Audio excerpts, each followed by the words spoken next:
Hi guys, Dr. Erin Kinney here.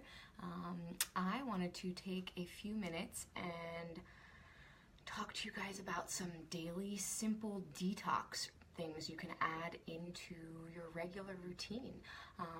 Spring is upon us, and spring is a really great time to start cleaning things out. If you think about what we naturally do during the springtime, we do spring cleaning, right? We start to clean out all the extra crap in our house, we clean up our yard, we get rid of all the sticks and the leaves, and so it's a great time to do the same thing inside our bodies.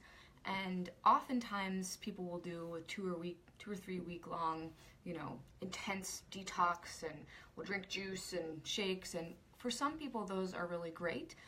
For others, they can find it a little difficult to, only drink juice for 5 days or go on a kind of a strict detox. So for those of you that are like, oh, I'm not quite ready to jump into that, I've got a few simple things that you can add into your everyday, hey Rick, how's it going? Your everyday routine that can help really gently start to remove and eliminate toxins from inside your cells. Because that's the point of doing a detox, right? Is we want to remove the gunk from inside of your cells and this place in your body called the extracellular matrix, which is the place in between your bloodstream and your cells, and that's where a lot of toxins can sometimes get stuck and hang out. So we want to do a few things that can help your body get rid of some of that junk. So the first tip, and this one should be pretty obvious, most people should know this, is to sweat somehow. If you like to exercise, go exercise. Go start getting outside, start doing something that makes you sweat. I really like recommending saunas, either an infrared sauna or a regular sauna. If you're someone that you're like, I don't really have time for exercise, or I don't sweat very much when I exercise, which is a really common thing that I hear. People get to a certain age and they're like, I used to sweat a lot, and now for some reason it just takes longer for me to sweat. So sitting in a sauna can help turn on that sweating mechanism again. You want to sit in a sauna for about at least 20 minutes or until it gets you sweating. Sometimes that can be after 5 minutes. Sometimes that can take up to 30 minutes.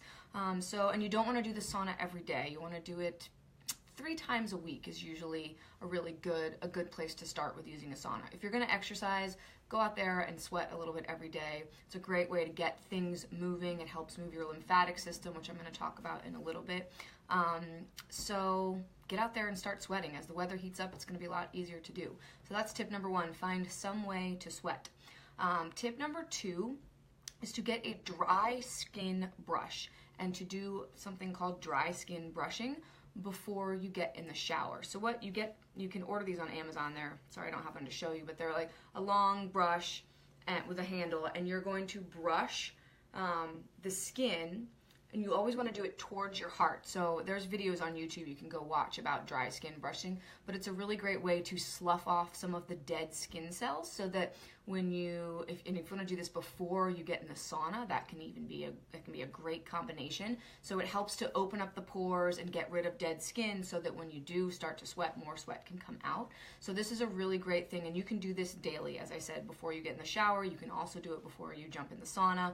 It's a really nice way to jumpstart some cellular detox. It also helps to start to massage gently the lymphatic system, which is what I'm going to talk about next. So doing some sort of lymphatic drainage is really important to help with detox. I've talked about this before in some of my other videos, but your lymphatic system, everyone knows sometimes your lymph nodes up here get a little bit swollen when you're fighting a cold or not feeling so well. They're where all of your white blood cells come from and where they go after they've been used.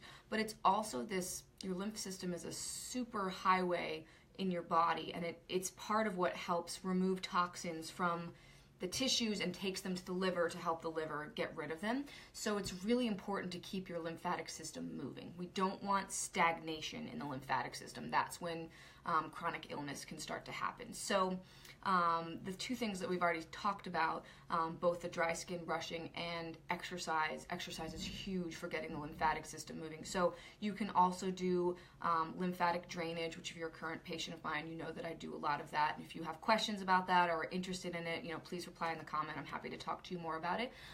You can get lymphatic massage, which is a very special type of massage which actually works directly on the lymph system. So this is a really cool way to get the lymphatic system moving and going, and this is really important when you're doing any sort of detox. So if you're someone who is doing a 2 or 3 week long detox in the spring or the fall, extra important to make sure you're doing something to keep that lymphatic system moving. So tip number 4, this is a really simple daily one that everyone can add in, is drinking hot water with lemon in the morning. So the first thing you do, when you go downstairs or you're ready to kind of start your day is, make a little bit of hot water and squeeze a fresh lemon in there. This is a really nice, it's tonifying for your blood, and it's a really gentle cleanse, and it's something that a lot of people look forward to once they start getting it into their daily routine. It can help stimulate a bowel movement for some in the morning, and again, if you're doing a 2 or 3 week long detox, this is a great thing to add in to kind of help the body through that. Or you can just do this daily as kind of a gentle detox. Some of my patients will add a dash of cayenne pepper in there to give it a little bit of a kick, and you could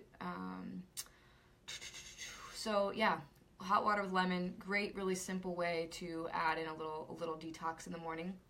And then my last tip number 5, is something that I talk about a lot. I clearly love these, are Epsom salts. So if you're not already taking Epsom salt baths or Epsom salt foot soaks on a regular basis, add that in. It's so important.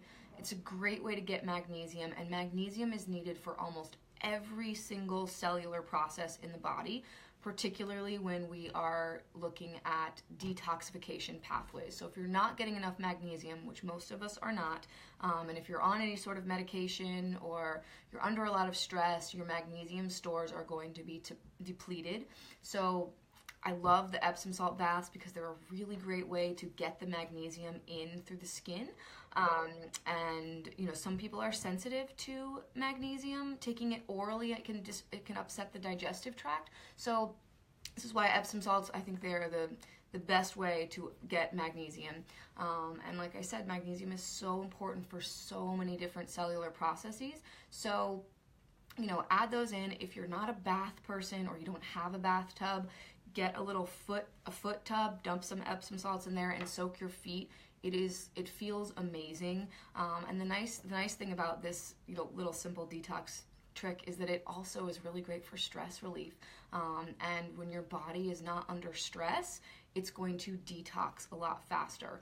I use this analogy with my patients a lot when I'm trying to explain kind of how the body prioritizes different things.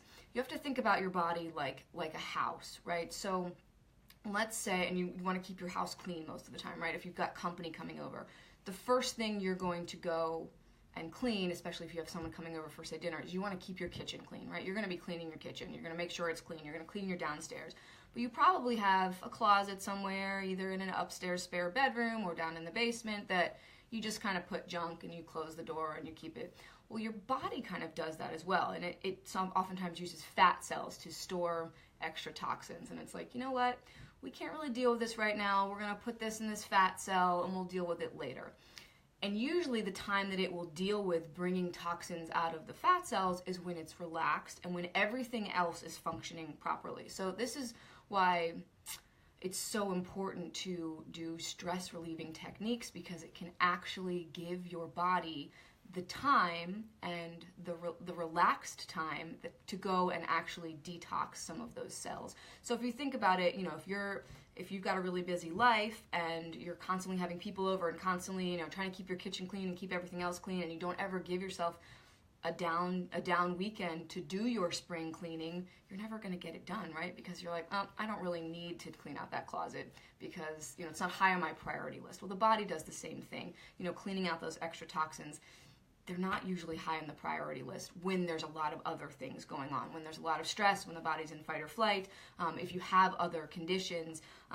So, do these simple detox tricks. They can kind of help Like I said, some of them help with stress relief, and they help gently clean things out. So happy to answer any questions if you have questions about simple, other simple detoxes or longer detoxes that you're looking at and wondering if it's right for you. Like I said in the beginning, spring and fall are great times to do detox. And for most people, doing, thanks, Nicole. Yeah, people seem to resonate with that, and it resonates with me too. I have a couple closets in my house that haven't been cleaned out in a while because I don't have the time to do it. I was talking about the longer detox programs. For some people, they are awesome. If you have the time for it and you can make that happen and you're in good health, a week or 2 week long detox programs are amazing to do once or twice a year. For others that, are maybe suffering from adrenal fatigue or having a hard time with some other chronic health issues, I usually recommend not doing those longer detox because they can put a little bit more stress on your body if your body's not prepared for it. So a great thing to do is to add in some of these simple detox things for a month or two, see how your body does. If you're feeling a little bit better and feeling good, then you may be ready for a little bit of a longer detox protocol. So again, if you have questions, please reach out, comment here, and thank you guys so much for watching, and I look forward to talking to and seeing some of you guys soon. Take care.